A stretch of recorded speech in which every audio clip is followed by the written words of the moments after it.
നമസ്കാരം. 2 മിനിറ്റ് വാർത്തകളിലേക്ക് സ്വാഗതം.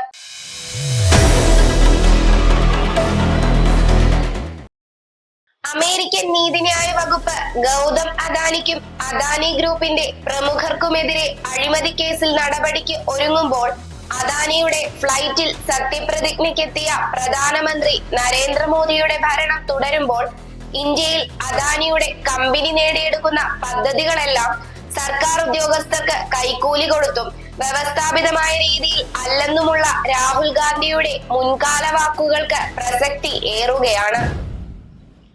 ക്രിമിനൽ കേസുണ്ടെന്ന കാരണത്താൽ സർക്കാർ ജോലിയിൽ പ്രവേശിക്കുന്നത് വിലക്കാനാവില്ലെന്ന കേരള ഹൈക്കോടതിയുടെ വിധി ശരിവെച്ച് സുപ്രീം കോടതി.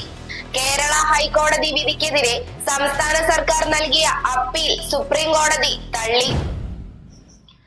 ക്രിമിനൽ പ്രവർത്തനങ്ങളുടെ പേരിൽ ഇസ്രായേൽ പ്രധാനമന്ത്രി ബെന്യാമിൻ നെതന്യാഹുവിനെതിരെ അന്താരാഷ്ട്ര ക്രിമിനൽ കോടതിയുടെ അറസ്റ്റ് വാറന്റ്.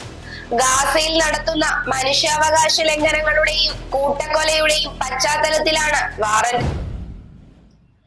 മുംബൈ ഭീകരാക്രമണ കേസിൽ ഇന്ത്യക്ക് കൈമാറാമെന്ന US കോടതി ഉത്തരവിട്ടതിനെതിരെ പ്രതി പാക് വംശജനായ കനേഡിയൻ വ്യവസായി തഹാവുർ റാണ US സുപ്രീം കോടതിയെ സമീപിച്ചു. അപ്പീൽ കോടതിയിൽ നിന്നും പ്രതികൂല വിധി ഉണ്ടായതിനെ തുടർന്നാണ് തഹാവുർ റാണ US സുപ്രീം കോടതിയെ സമീപിച്ചത്.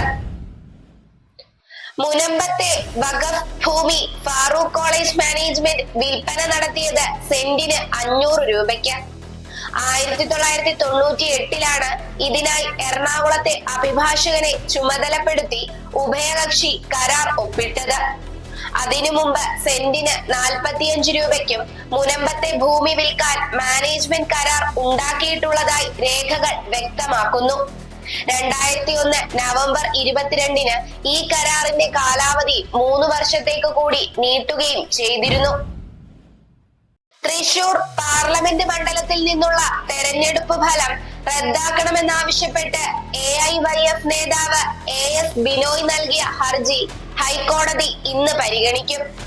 സുഹൃത്തു മുഖേന സുരേഷ് ഗോപി വോട്ടർമാർക്ക് പെൻഷൻ വാഗ്ദാനം ചെയ്തെന്നും തെരഞ്ഞെടുപ്പ് കാലത്ത് ബാങ്ക് അക്കൗണ്ടിലേക്ക് പെൻഷൻ തുക കൈമാറിയിട്ടുണ്ടെന്നുമാണ് ഹർജിയിലെ വാദം.